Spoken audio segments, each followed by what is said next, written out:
இந்த வெயிலில் 12 மணிக்கு நாங்கள் 2 பேரும் எங்கே போகிறதுக்கு வெளிக்கிட்டு நிற்கிறோம்னு பார்க்குறீங்களா? ஸ்ரீலங்காவில் பைக் ஓடுறதா இருந்தால், பைக் மட்டும் இல்லை, எந்த வாகனம் ஓடுறதா இருந்தாலும் ஒவ்வொரு வருஷமும் அந்த வாகனத்துக்கான லைசன்ஸ், இன்சூரன்ஸ் அப்படி இப்படின்னு சொல்லி நிறைய விஷயங்கள் வந்து பண்ணிருக்கு.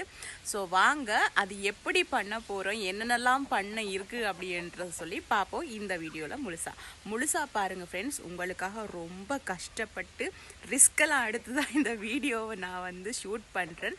ஸோ ஃபுல்லாக பார்த்துட்டு எப்படி நாங்கள் எவ்வளோ கஷ்டப்படுறோம்ன்றதை நீங்கள் சொல்லுங்கள்.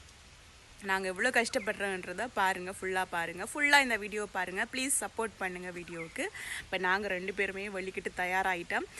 பார்த்தீங்கன்னு சொன்னால் இவ்வளோ இப்போ ஸ்டார்ட் பண்ண போகிறோம். வீட்டிலேருந்து நாங்கள் இந்த வேலை முடிச்சுட்டு வரதுக்கு நாங்கள் எத்தனை கிலோமீட்டர் வந்து போகணும் அப்படின்றத பார்ப்போம் ஃபுல்லாகவே இந்த வீடியோவில்.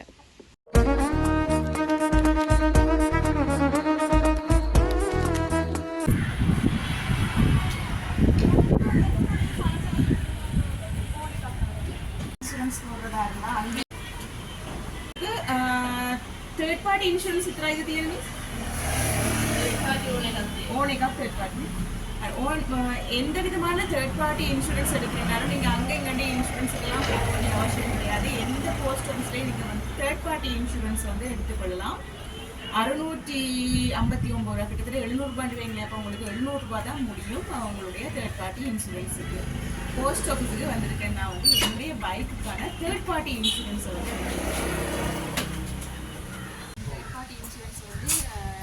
போஸ்ட் ஆஃபீஸில் வந்து நீங்கள் எந்த இன்சூரன்ஸ் கம்பெனிக்கு வச்சுனாலும் தேர்ட் பார்ட்டி இன்சூரன்ஸ் வந்து போஸ்ட் ஆஃபீஸில் நீங்கள் எடுத்துக்கலாம்.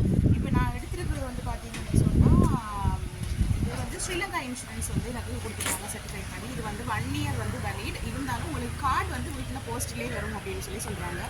பார்ப்போம், ஃபர்ஸ்ட் டைம் பார்ப்போம். பைக்குக்கான இன்சூரன்ஸை போஸ்ட் ஆஃபீஸில் எடுத்துட்டு இப்போ நாங்கள் அடுத்ததாக போகிற இடம்தான் வெஹிக்கிள் எமிஷன் டெஸ்ட் எடுக்கிற இடம். இந்த எமிஷன் டெஸ்ட் இல்லாமலுக்கு ரெவென்யூ லைசன்ஸ் வந்து கொடுக்க மாட்டாங்க. எமிஷன் டெஸ்ட் எடுக்கிறதுக்காக நாங்கள் வந்த இடம்தான் லாஃப் எக்கோ ஸ்ட்ரீட். 12:30 வெயிலில் பயங்கர க்யூவாக இருந்தது லாஃப் எக்கோ ஸ்ட்ரீட். எவ்வளோதான் பயங்கர க்யூவாக இருந்தாலும் 25 நிமிஷத்தில் எங்களுடைய பைக்குக்குரிய எமிஷன் டெஸ்ட்டை வந்து நாங்கள் எடுத்து முடிச்சிட்டோம். அங்கே ஒர்க் பண்ணுறவங்க அவ்வளவு குயிக்காக அவங்களோட சர்வீஸை வந்து எங்களுக்கு கொடுத்துருந்தாங்க. இந்த வெயிலில் கஸ்டமர்ஸை காக்க வைக்கக்கூடாது என்றதில் வந்து லாஃப் எக்கோ ஸ்ட்ரீட் அவங்க கண்ணும் கருத்துமாக இருந்தாங்க. எல்லா ஸ்டாஃபும் நல்லாவே வந்து ஃபாஸ்ட்டாக அவங்களுடைய டியூட்டியை வந்து முடித்து லைனை கிளியர் பண்ணுறதுல மும்முரமாக இருந்தாங்க. ஒவ்வொருத்தரையும் பார்த்தீங்கன்னா உங்களுக்கு தெரியும் அவங்களுடைய ஒர்க்கில் அவங்க கண்ணும் கருத்துமாக இருந்தாங்க. அதுக்கப்புறம் ஒரு ஃபார்ம் ஒன்று ஃபில் பண்ணிவிட்டு அந்த ஃபார்மை கொண்டு பேமெண்ட் கட்டிட்டு வர சொல்லி சொன்னாங்க. பேமெண்ட் கட்டியாச்சு. பைக்குக்கு வந்து 580 ரூபா வந்து சார்ஜ் பண்ணியிருந்தாங்க.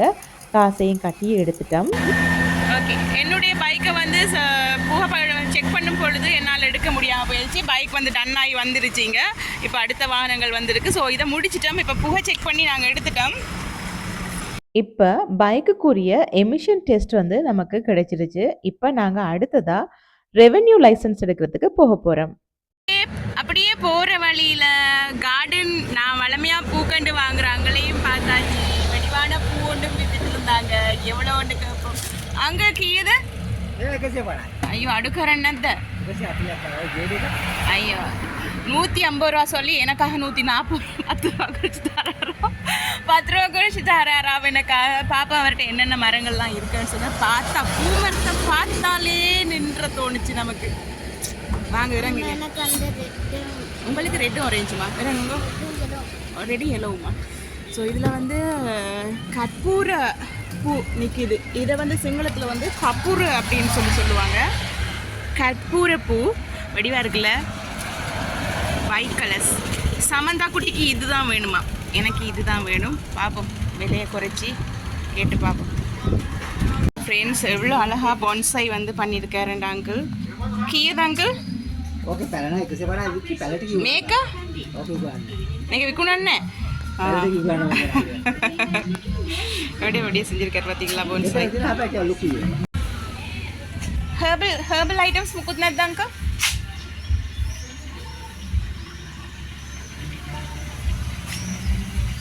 இதெல்லாம் இன்டோரில் வைக்கிற கற்றாழை செடிகள் பாருங்கள், அவ்வளோ அழகாக வச்சுருக்காங்க. ஆனால் இவரோட வீட்டை போனீங்கன்னு சொன்னால் இதை விட நிறைய மரங்கள் இருக்குங்க. இவரோட வைஃப் தான் வந்து நிறைய பூச்செடிகள் வந்து வளர்க்குறாங்க. என்னட்ட இந்த மாதிரி குட்டி குட்டி பாட்ஸ் எல்லாம் வந்து என்கிட்ட இருந்து வாங்கிட்டு போவாங்க அவங்களுடைய வைஃப்.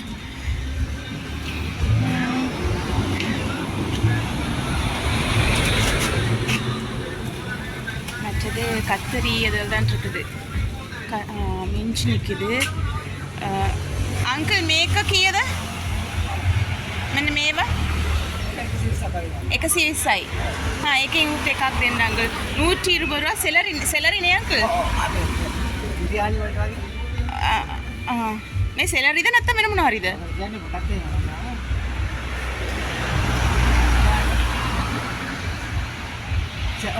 සෙලරි නේ? මේක එකක් මේක දෙන්න අංකල්. හොඳයි නේ ඒක? සෙලරි එකක්. මේ බම්බට මොන පාටද අංකල්? ඕක රෙඩි. කොළ පාට නැද්ද? අට එන්නෙත් නෑ නේද? අර ඕනිෂ් එකකින් ආවා, දැන් ඕනිෂ් එකකින් උත් නැහැ එන්න.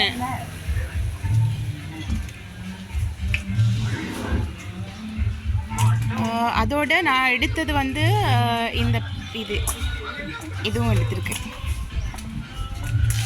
மேதேக்கா தேன் அங்கிள்,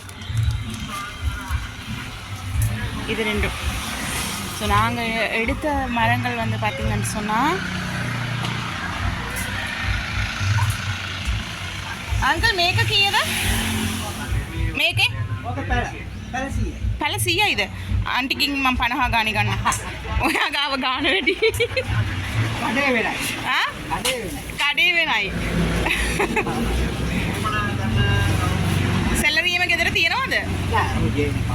ආ? ගේන එක. ආහා හරි. මේවා ගේන එක. ඒකයි අර. මේව ඉතින් ආන්ටිකව තියනවද? ආන්ටිකව කීයද? අඩු කරලා. එහෙනම් ආන්ටිකව ගන්නම් මේක. මේවා ගේන ඒවා නේ. ඒකයි අර. හා. එතකොට ඒකට අවුලට පහක් දාන්නකො.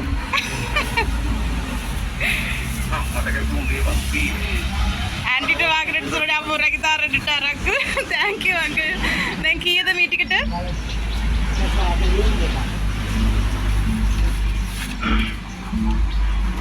140 ரூபாய். இது வந்து 140 ரூபா தரேன்டாங்க. 142යි. මේක 100යි. මේක කීයද? 120යි. 120 ரூபாய் இது. இது 50 ரூபா. 450යි. ஓகே. 4 மரம் வாங்கியாச்சு. 450 ரூபா. 450. ஆகிய என்னங்க? 450. ரொம்பவே லேட் ஆகிட்டு. இப்போ ஒன்றே கால் அப்படின்றதுனால இன்னும் நாங்கள் அந்த இடத்துக்கு போகவும் இல்லைன்றதுனால சாப்பாட்டுக்காக கடையை தேடி வந்தோம். கடை பூட்டி. நோ பைக் வந்து என்னுடைய பைக் வந்து ரெஜிஸ்டர் ஆகிருக்கிறது வேறொரு டிஸ்ட்ரிக்டில். ஆனால் நான் இப்போ இருக்கிறது வந்து வேறொரு டிஸ்ட்ரிக். உங்கள் எல்லாருக்குமே தெரியும் பைக் வந்து ரெஜிஸ்டர் ஆகிருக்கிறது வந்து பர்டிகுலர் டிஸ்ட்ரிக். நான் இப்போ இருக்கிறது வந்து கம்பஹா டிஸ்ட்ரிக். ஸோ அதனால் நான் எல்லா ஏஜ் ஆஃபீஸ்லேயும் வந்து என்னுடைய ரெவென்யூ லைசன்ஸ் வந்து எடுக்க முடியாது. அதாவது வருஷத்துக்கான பைக்கை நான் வந்து ரோட்டில் ஓடுறதுக்கான வரி, அந்த வரி வந்து கட்டி எடுக்கிற ஒரு லைசன்ஸ் வந்து அதாவது எல்லா ஏஜ் ஆஃபீஸ்லேயும் என்னால் எடுக்க முடியாது. இந்த கம்பஹா டிஸ்ட்ரிக்டில் வேறு ஏதாவது டிஸ்ட்ரிக்டில் இருக்கீங்க அப்படின்னு சொன்னால் நீங்கள் பண்ணல ஏஜ் ஆஃபீஸுக்கு வந்தீங்க அப்படின்னு சொன்னால் உங்களுக்கு அந்த ரெவென்யூ லைசன்ஸை வந்து எடுத்துடலாம். ஸோ அந்த பண்ணலைக்கு தான் நாங்கள் இப்போ போய் கொண்டிருக்கோம். வேற எந்த ஒரு மாவட்டத்துல நீங்க இருந்து பாவிக்கிற வாகனங்களா இருந்தாலும், நீங்க கம்பஹா மாவட்டத்துல வந்து இப்ப இருக்கீங்க அப்படின்னு சொன்னா, உங்களுக்கான ரெவென்யூ லைசன்ஸ வந்து கம்பஹா மாவட்டத்துல இருக்கிற பனல என்ற ஏஜ் ஆஃபீஸுக்கு வந்து நீங்க எடுத்துக்கொள்ள முடியும்.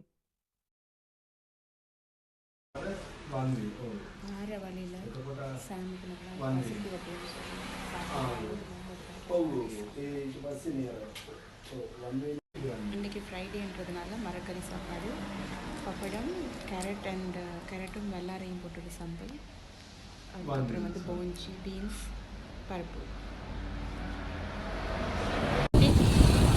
ஒரு மாதிரியா பன்னலைக்கு வந்து சேர்ந்துட்டோம். இப்போ நாங்கள் வந்து பன்னல ஏஜி ஆஃபீஸுக்கு போகிறோம்.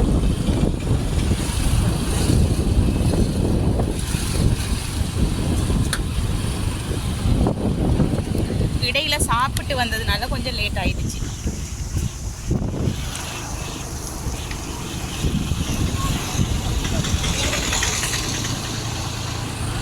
ஏஜி ஆஃபீஸ் இங்கே பைக்கை ஸ்டாப் பண்ணிட்டு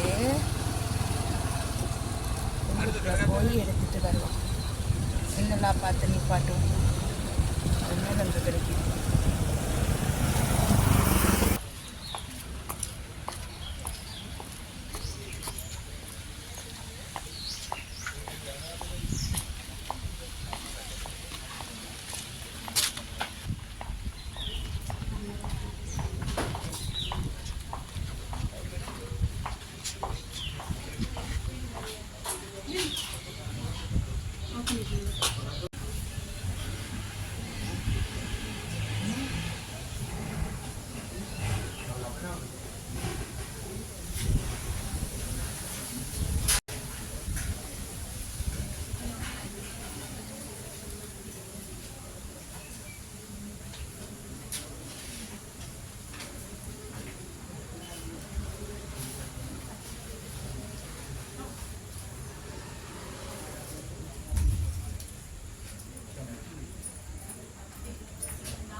ஒரு மாதிரியா இந்த வருஷத்துக்கு எனது வாகனம் ரோட்டில் ஓடுறதுக்கான தகுதியை பெற்றுச்சு.